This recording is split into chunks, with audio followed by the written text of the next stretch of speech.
Hello everyone, welcome back to The Pitch. We're moving on to MLB for our next topic. Alright, now King Felix and Roy Halladay named the Cy Young Award winners of the AL and the NL. Thoughts on this, guys? Yeah, Roy Halladay was a no-brainer. I think Adam Wainwright had a shot. Yeah. Felix Hernandez surprised me. Me too. I think this is weird because the last 2 years it was Greinke, Hernandez, but which makes sense because they did give Greinke the Cy Young last year. Might as well give Felix Hernandez was the most dominant player. I thought they were going to give it to Price, but you know, I think we talked about this a little bit a couple episodes earlier, and I think we both said we said Price and you said CC. We both were wrong, I guess, but no, I actually said Felix should win it. Yeah, but then you said I said CC will probably win it because he had the wins. But I guess Felix won it. Felix was the most deserving. And he should be. He was the best pitcher, and same with Roy Halladay. I mean, if you're going by the old numbers, then it should have been either CC or Price. It should not have been Felix. But I think they're starting to realize that the Cy Young should be the best pitcher of the league. I mean, if you go like 8-20, that doesn't mean you're a bad pitcher. That means your team's terrible. If you go 8-20 with like a 1.133 ERA. Yeah, I mean, it's not your fault. Yeah, so I mean, it's not like you're the MVP. You're Cy Young. I think the people who are doing these votes are starting to realize that you should look at the individual player. Yeah, and I think Felix Hernandez had a 2.27 ERA. That was clearly the best, and he's really been. I think he led out of all them in strikeouts. I think, and he was the best pitcher throughout. And I really kept Seattle. I know they sucked, but at least kept him afloat and really did as best he could.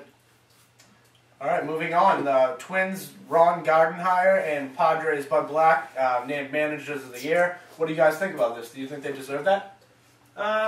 Yeah. I mean, usually the manager of the year goes to a team that's not the best. Yeah. I mean, you're not going to see like Joe Torre winning it. You know. Yes. He's one of the top managers out there, but I mean. Both teams are pretty good this year. I mean, the Twins were very good, and the Padres. I'm gonna say, yeah, Bud Black. What did he do with the Padres? He should win a bigger award for that.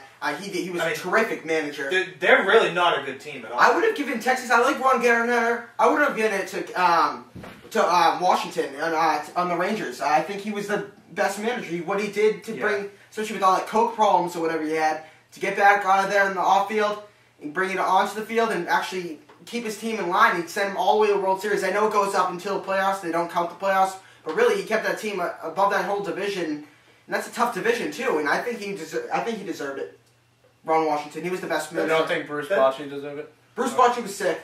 Because they passed him up on him. But I think Dusty Baker came in second after Bud Black, and that was well-deserving. You didn't see the Reds.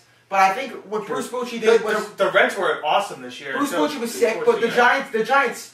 They did most of the damage in the playoffs. You know what I'm saying? Yeah. I mean, they barely made it in. They did. But what Dusty Baker, what Bud Black, they really did everything. I like your point there, actually. I wasn't really even considering him. Who? Ron Washington? Yeah. Yeah, he was good. All right, moving on. Catcher John Buck signs with the Marlins over the last few days for 3 years, $18 million. And Joaquin Benoit, former reliever for the Rays, signs with the Tigers for 3 years, $16.5 million. What do you guys think about these two acquisitions? I think John Buck's solid, but he's a little overrated. I mean, he's not really overrated. I don't know. Everybody was saying he was, like up there with the top free agents. And I used to think he was kind of like a mediocre player that would, he can hit home runs. Yeah, obviously, but he batted 280 on the Blues. No, I mean he's definitely a solid pickup. Yeah. The thing is, what you say? No. The thing is, John Buck. I hear what you're saying, but the only thing is, it's because he's the second best available catcher. So that's why he gets that's why he got the cash. Who was the Marlins' last greatest catcher? Yeah, exactly. I think Rob was pretty solid with them, but John Buck. Yeah, he had a breakout season there. Going on to the Marlins, I think he got a little overpaid, but it wasn't a terrible contract. It wasn't like he got $50 million. You got a reasonable contract for that kind of year he had. The Marlins needed something. They needed a stable catcher. I think this is a good move for the Marlins. But if he had signed with a team like the Red Sox for that kind of money, I think that'd be. I don't like the Joaquin Benoit pick. I don't like that signing at all. That's way too much. I mean, I know he was going to get picked. He had a great season. I think it was sub 2 ERA for the Rays too, and that's a sick division. I mean, no, he had 75 Ks, 25 holds. I think maybe a 1.35 ERA. I think I checked it. I think it was 170, but who cares? 170. Anyways, I think still. Yeah, he's a great pitcher, but no reliever deserves that. No, I just want to make one more point though. When he was on Texas, he was a starter, and I think after he was a starter, and once he became a reliever, he's really shown that he can actually pitch. But still, I think that was a little bit too much for Joaquin Benoit, especially because of his career. He's kind of getting up there in age, and I don't think they showed him enough. But still, in that division with the Rays, who knows? I'm still 50-50 on that. I mean, I think giving him some money is good, but not that much money. I mean, I don't think any reliever who's not a top... What is it, $6 million a year? 3 years, 18? 3 years, $16 million. Oh, that's not even that bad. I mean... But I mean, for a reliever, it's not even a closer. It's not a closer. Yeah. I mean, unless you're like Mariano Rivera or something, you're not going to throw the money at them. True. But... I think you got to get... At the same time... Some team is going to have to give him that kind of money. At the same time, too, you know, if you don't have a solid reliever to get you a closer, you're in trouble. I mean, they're hoping Benoit's going to be their setup guy, so... I mean, look at the Yankees. They had Phil Hughes and Mariano Rivera, and then who else? And I think that's what hurt them the most. Yeah, the Tigers are an interesting situation, too, because they always have Zoel Zumaya and Fernando Rodney, and they always get hurt every year. So I think having a solid Benoit, I think he pitched a lot of games, a lot of wear and tear on that arm, but still, I mean, at least he can give you a solid... I think getting him is a very good move, but just maybe they could have waited a little longer to see if they could have got less money. Wait a little bit longer. All right, moving on to another very big story this week in MLB. Dan Uggla is traded to the Braves for Omar Infante and lefty pitcher Mike Dunn. Yeah, one thing that's kind of looking that people are leaving out here is they got Omar Infante. This guy was an all-star. He was third in the league in batting. I know he came from nowhere. I know he's been a bench guy. I mean, he didn't really come from nowhere. He was he was a solid player, but he never was that good. No. It was kind of like a Bill Miller thing with the Red Sox, but he just comes from nowhere and has a great season. But still, I think the Marlins, it was a good trade for both sides. I think Dan Uggla is eventually going to take over for Chipper Jones at third base. He can also play some outfield, maybe help out Diaz or whatever if Diaz needs a break. Maybe teach Jason Hayward something. But I think Omar Infante to the Marlins actually helps them too because Hanley Ramirez, he didn't have any guys in front of him. Now he can go back to his third spot, have Omar Infante in the one, set the table for him. Maybe Hanley Ramirez benefits, get some more RBIs. And the thing about Infante, too, is he can play a lot of positions. Yeah, true. I mean, I think he can play every position in the infield. He can play outfield. I don't know if he's ever caught, but no. I mean, that would be interesting. But it's gonna help. It's just gonna help Mike Stanton and Hanley Ramirez. I think this might be a better trade for the Marlins than it was for the Braves. Marlins are making some moves here. John Buck and Snow. I mean, they're going to be a team to watch next year. Maybe.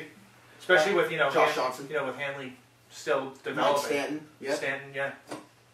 All right. Also, before we move on to NBA, Justin Upton could be on the move to the Red Sox. Thoughts on this? Do you think he'll go? This is one of the biggest things I've ever seen. Usually when you look at Theo Epstein, he usually looks at 30-year-olds, 31-year-olds. This guy's 23. They want a lot for him. I guess they wanted Jacoby Ellsbury and Daniel Bard. They're not going to deal with that. They're not going to deal with that at all. But I'd give a lot. Theo Epstein has a reputation for usually trading his prospects, and now he's keeping them. I think, really, you should start trading these prospects. I mean, we talked about Hanley Ramirez. Hanley Ramirez is the only prospect I can remember in the last 10 years when they had Theo, or maybe 7 years or something, since Theo has come on, that's really developed into anything, really. Hanley Ramirez, start trading your prospects, bring in this guy, because this guy has some serious potential. I mean, how many times when you trade a prospect for a top player, and you see it's a bad trade? Yeah, and it's not like you're trading a prospect for a veteran guy. You're trading a prospect for a prospect. Yeah. This guy's going to be a superstar to come and take over for J.D. Drew, and really, this guy could be their hitter for the honestly, I don't think the Red Sox are going to get him. I don't think so either. There's interest from the Mariners. Mariners have the Blue Jays and the Yankees too. Yeah, the Yankees too. But I think the only thing is the Yankees did trade Juan Miranda. Yeah, they did. So I mean, but he is something that you can throw into a trade and look a lot better. Yeah, true. But they don't have the prospects to get him. Honestly, I think the Blue Jays have. I saw a rumor that they're going to trade Nick Swisher and like 2 minor prospects. If they think that's going to get done, I'm sorry, but that's just incredibly dumb. Especially if they wanted Jacoby Ellsbury and Daniel Bard. Yeah. I think Justin Upton's going to stay where he is. I'd move the prospects for Adrian. I can see him going to the Blue Jays more than any other team, if he goes anywhere at all. I disagree, but I think he's not going to go anywhere. I also heard that the Red Sox are kind of backing out a little. Yeah, they are backing out a little bit. We'll see. Asking for too much. All right, now, very quick NBA. We only got about 4 minutes right now. So, Kevin Love, 31 points and 31 rebounds against the Knicks. Thoughts on this? Great. I mean, I personally have never seen a game that great. Yeah, it was. You know, Kobe had that, what was it, 81 points or whatever? Yeah. But, I mean, this is way better than that. Kevin Love, he offensive rebound. He had 12 offensive rebounds. The whole Knicks team had 11 offensive rebounds.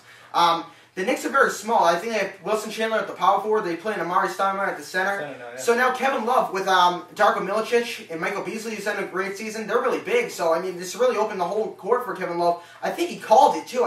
At the beginning of the game, I think in the first quarter, he had 7 rebounds, and he turned to Michael Beasley or somebody, I forget, somebody in the Wolves and said he was going to get, he thinks he dropped 30, and he was thinking that he was talking about points, but really he was talking about rebounds. So, because I think they were just opening it up. I didn't see much of the game. I just saw some of the highlights, but he was just open all day, and really it was tremendous. I kind of feel bad for the Knicks. I mean, it seems like every one of these things happens to them. Yeah, but I mean, that was just outstanding. They're too small, and I mean, if you got big guys, then they're gonna grab the rebounds. I mean, how do you get 30 rebounds in one game? That was insane. And how do you get 30 rebounds and only 31 points? That's what I want to know. I know, not only getting the rebounds, it's still getting 30 points. I think that was the first time somebody got 30 rebounds in 28 years, I heard, something like that. Yeah, it was the first 30-30 game in like 28 years or something like that. Something like that. But I mean, I just want to know how you get 30 rebounds, 12 offensive, and only 30 they're too small. But he only got 31 points. All right, moving on to the game of the week, New Orleans at Utah. Thoughts on this, guys? You know, I'll go Utah on this one. New Orleans is looking like the best team, not only in the West, but challenge the Lakers and possibly in the whole entire thing for the title. But Utah. Oh, who said that? You me. Oh yeah, okay. Yeah, but what do you say? Yeah, I said it. Yeah, I've been saying New Orleans. I've been saying New Orleans all year. No, I have. Yeah, I know.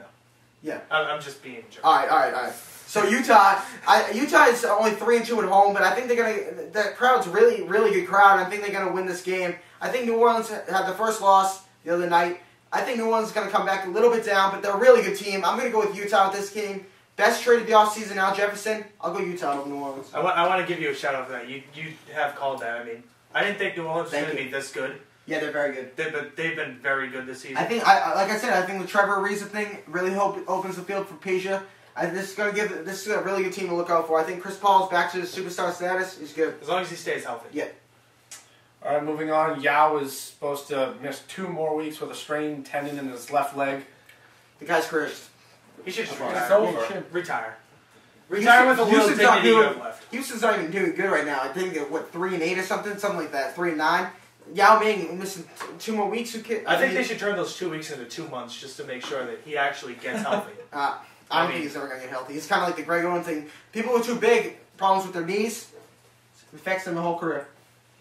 All right, well, Denver is 4th in the Northwest, 6-6. Do you guys think they'll make the playoffs this year?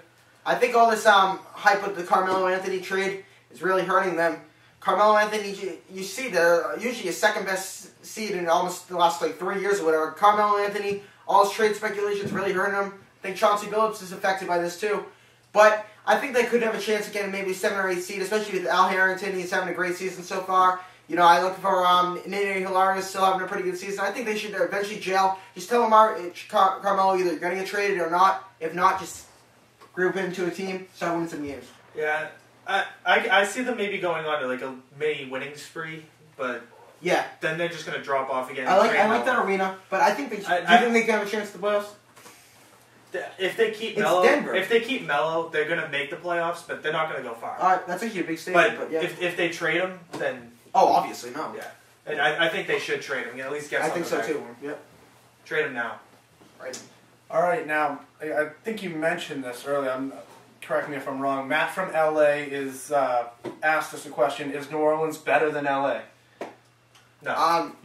I was talking about this a little bit, but you touched upon it, but you did very, very quick. Yeah, I think right now I still think LA is the best team in the West, but I think definitely not only New Orleans can challenge them, I think they're right there with LA. I don't think LA has the same kind of depth as New Orleans does. If New Orleans can stay healthy, I think they could be as good as the Lakers. Until someone beats the Lakers. Yeah, they're still the best team in the West, yeah. All right, very quick. David Lee was released yesterday from the hospital, and he still might miss a few more weeks. So we have NFL coming up. Stay tuned. All right, cool.